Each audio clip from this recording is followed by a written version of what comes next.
Преку јавни дебати се гради нова 4-годишна национална стратегија за културен развој. Денеска по овој документ на Министерството за култура се дебатираше во Кавадарци со сите засегнати страни.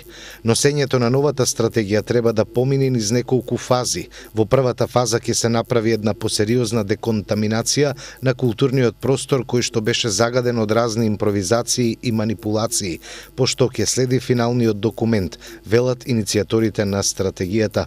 Според нив, начинот на јавно дебатирање е одлична шанса, затоа што во изминатите години културните работници немаа ваква шанса да даваат свои предлози и идеи. Сдружение за култура и развој на креативни индустрии Култрансен со помош на проектот за граѓанско учество на УСАИД го спроведува проектот за партиципативна културна политика, нов модел на управување во културата.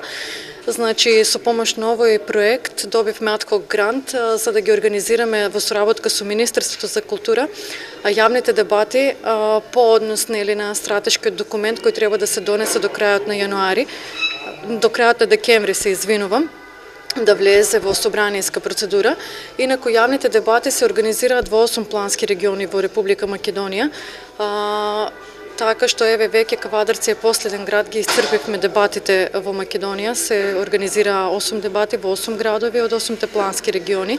Значи целта на овие дебати е да се дадат предлози, критики, мислења од страна на културните работници и општински чинители и сите чинители кои што гравитираат во полето на културата, во однос на тоа да се добие сеофатно мислење од страна на овие чинители по однос на стратешкиот документ.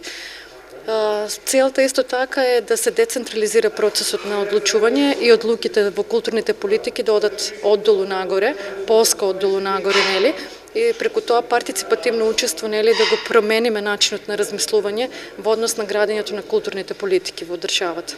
Новата национална стратегија што се креира има стратешка цел, меѓу другото да изврши департизација и демократизација на културните институции, рамномерен и рурален развој на културата.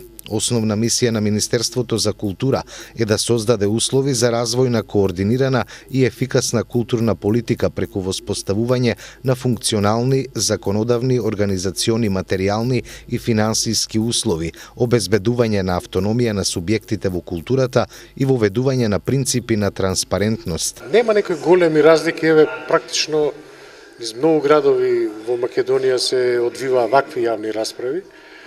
Топ тема е децентрализацијата, која што е една од главните приоритети во Министерството и на тоа луѓето највеќе реагираат и со право зашто тоа најмногу ги засега. Сега мислењата се различни, меѓутоа превладува грижата дали во случај на преминување на одредени институции, на финансирање на локална самоуправа, нешто ќе се загуби, главно во доменот на личните доходи, програмските секако не, бидејќи би останале тие повторно на рамниште на Министерството за култура, меѓутоа велам, грижите се и разбирливи и оправдани.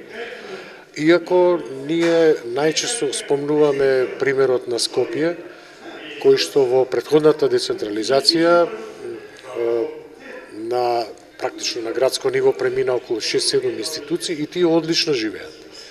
И музеот на град Скопје, и младинскиот културен центар, и библиотеката, зашто практично се двојно финансирани. Платите ги добиваат од градот, добиваат и за програмски трошоци, плюс конкурираат во Министерството за култура за нивни годишни програми. Мислиме дека тоа е добар рецепт за понатаму и за другите градови, се разбира ценејќи ги секогаш финансиските можности на локалната самоуправа. Според она што јас го имам како сознание од министерот, тоа би требало да биде приоритет во 2018 година. Меѓутоа, сето тоа се разбира, ќе се темели прво на овие расправи, заклучоците од расправите, на една темелна анализа на можностите на локалните самоуправа и потоа би се преминало и на формална децентрализација.